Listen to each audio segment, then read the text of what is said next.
Thank you, Mr. Chairman. Welcome to both of you to the 9/11 Commission.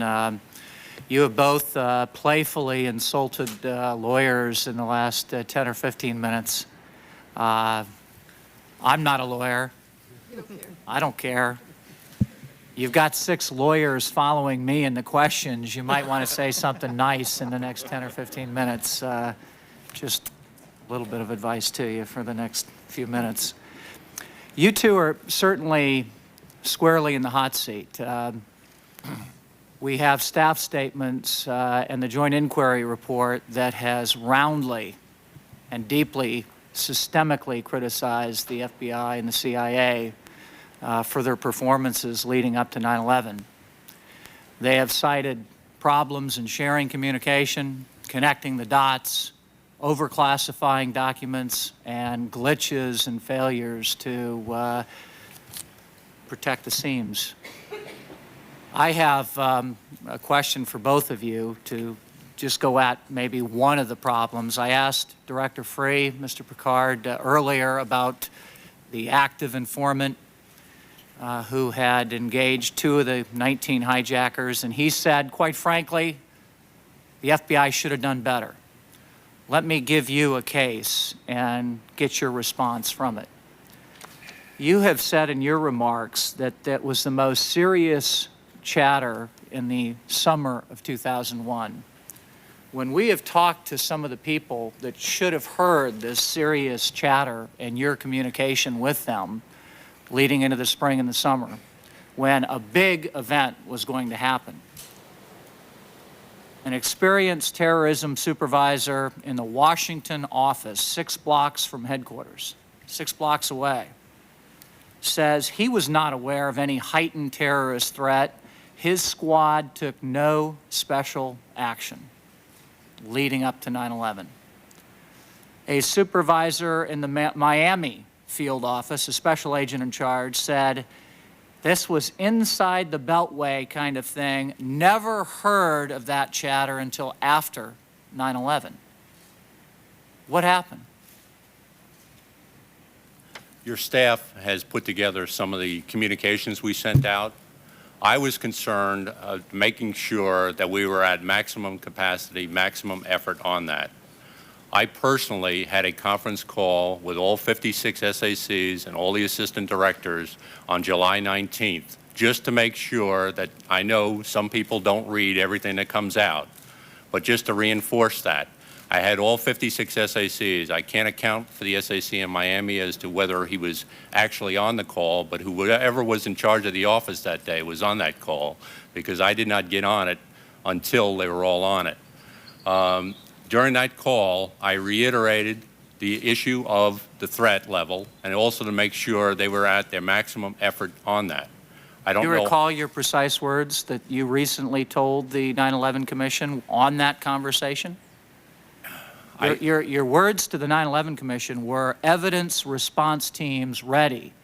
Evidence response. That's reactive. That's not proactive, saying, here's the threat, here's what you need to do about it. You're saying, if we get hit, have the evidence response teams ready. That's what you told the 9/11 Commission staff.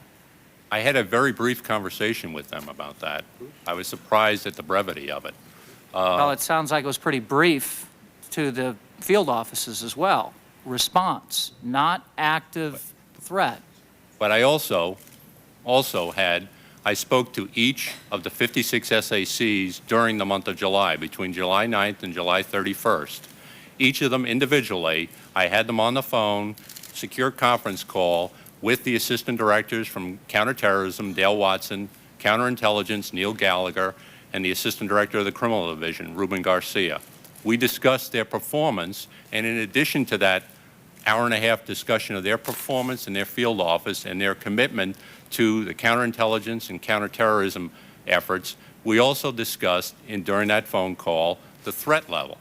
I don't know why the SAC in Miami did not get it. I spoke to him on July 18th. Your supervisor 6 blocks away didn't get it. I spoke to the SACs. They should have been working that information down. So could you have done a better job, or are you just saying, I don't know why they didn't hear it? Did you task them again after the 19th? I don't understand why they didn't hear it. I spoke to each of them individually, as I said, and in addition, I had the communications out to them. I don't know what more I could have done. Some people, I don't understand whether they can't recall it or not. But if you talk to, for example, I know the staff, the New York office agents, they got it. They were always on top of it. And many of the other agents that I've spoke to over the last week. When we as you read in the staff statement, when we tasked out to the field, if all those offices were on high alert and doing their maximum effort, I think we got 9 out of 10 back saying they weren't at maximum effort. They weren't at war footing. Mr. Black, let me ask you, your folks did a very professional job following people into Kuala Lumpur to a meeting of known, suspected thugs, terrorists, murderers. Then, after the meeting of a couple days in Kuala Lumpur, they leave, 3 of them leave, and go to Bangkok. You fail to follow those 3 people. To me, that's like a sheriff in a local town finding some people on the border of Indiana that are suspected murderers, letting them go across the border in Michigan and not alerting anybody that they're on their way. What happened? Where did we let down the guard here from Kuala Lumpur to Bangkok that then let 2 of these hijackers into the United States? The activity covering these people in Kuala Lumpur was pretty comprehensive. We were concerned about their actions. We were able to conduct photography. I said you did a good job there. That played out later, so that worked out pretty well. What happened was that when the targets departed Kuala Lumpur and went to Bangkok, that the advisory information, the alert to the people downrange in Bangkok did not arrive in time to put coverage upon the targets upon arrival. Got there late.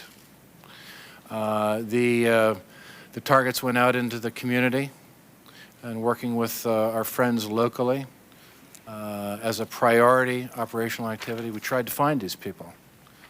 So we were looking for them in the interim, and the next sign of life that we identified of these targets, unfortunately, was looking at, I think, airport departure cards, something like that, some physical evidence that they had departed, and then that information was reported cable traffic, which is another part of the story. So a couple months later, you find out that they've departed Bangkok and are in the United States. That's correct. With looking, with these things, having a good partnership with our friends, looking to try and find these people, we were able to find evidence of them. Bangkok, I'm sure you've been there, it's a big town. We found evidence that they had departed, and this information was communicated. That took place in March. So they had come and they had gone, with us being able to know that until we came up with the departure cards, and that was the status of it. Mr. Pickard, what's important for me to try to understand as well is in your role at the #2 position at the FBI and acting director, I'm interested in knowing what you were telling the highest government officials, briefing them about the threat leading into the spring and the summer of 2001. Did you ever have the opportunity to brief the President of the United States on counterterrorism issues? No, I did not. Did you ever ask to do that? No, I did not. Did you ever brief the Vice President of the United States on counterterrorism? counterterrorism? Yes, I did. How many times did you brief the Vice President? I recall one time that he came over to FBI headquarters on March 16th. I believe he came another time, but I was not present. I did not personally do the briefing. Director Free and Assistant Director Watson did them. And did you brief the Vice President on an al-Qaeda presence in the United States? Yes. And what was his reaction? He was surprised that al-Qaeda was here in the United States, as was the Attorney General. We told him we had coverage on him, and as I explained earlier, we also have Hamas, Hezbollah, many other terrorist groups. We also have intelligence agents from foreign countries here in the United States. With the laws and regulations we have, We try to utilize anything we can to thwart their efforts, but if they haven't crossed the line, if they haven't done something illegal, we don't have an opportunity to do anything with them. Did the vice president task you with any kind of undertaking to do something about the al-Qaeda presence? Not that I recall. Didn't ask you to arrest him? Didn't ask you to Vice President didn't. Vice He President. had very few comments. And are you sure that that was the vice president's reaction, according to what you said to the 9/11 Commission staff? I think you're referring to what the Attorney General said. No, I know what I'm going to ask you about what the Attorney General said. As I recall, the Vice President at the end of the meeting had 3 points. I recall the point about the computer systems of the FBI. I don't recall the other 2. So he did say 2 or 3 things to you. Right. Did he follow up with you in the spring and summer when the warning was getting bigger and bigger about the al-Qaeda presence? I believe he that had was another worried about meeting that? with Director Free, but I was not at it In the spring or the summer? in the spring. Director Free retired from the FBI about June 22nd. Well, I'd certainly like to follow up with you a bit more on that particular topic as you recollect those 3 items. Did you brief the National Security Advisor to the President, Dr. Rice, on counterterrorism? Shortly after Dr. Rice came in, Director Free and I went up and met with her and Steve Hadley and briefed her on both counterintelligence and counterterrorism issues. And how specific were you on counterterrorism issues? Did you generally brief her on counterterrorism? Was it specifically on al-Qaeda and bin Laden? It wasn't specifically on them. It was the whole counterintelligence and counterterrorism program of the FBI. And this is in February 2001? I believe it was January 26th. January 26th is one of the meetings. I believe you also briefed her in February on Cofer Towers. That's correct. So you had 2. Yeah, at least 2. And did bin Laden come up in the second briefing? No, it didn't. Okay. You sure? Yes. It was specifically on Cofer Towers because we were running towards the end of the statute of limitations on it, which was June 25th. Okay. Well, again, I'd like to talk to you about that in terms of your comments to the staff. Did you brief the Attorney General on terrorism? Yes, I did. And how many times did you brief him on terrorism?